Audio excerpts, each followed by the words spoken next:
নমস্কার। একটি ছোট কবিতা পাঠ করছি। কলমে ও কণ্ঠে আমি সোনালী চৌধুরী বসাক। শুরুতে একটু বলি, যদি আমার কবিতা ভালো লাগে তাহলে একটু অনুগ্রহ করে সাবস্ক্রাইব করে দেবেন। কবিতার নাম এইখানেতে থাক।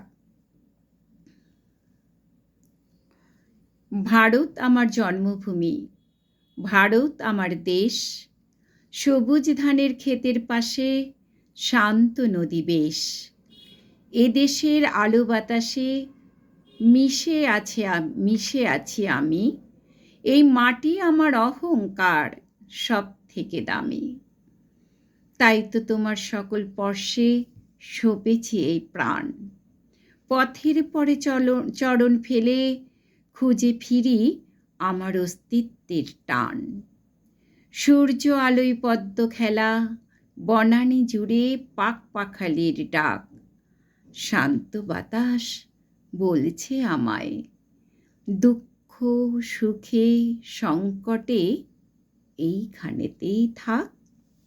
শান্ত বাতাস বলছে আমায়, দুঃখ সুখে সংকটেতে এইখানেতেই থাক। নমস্কার।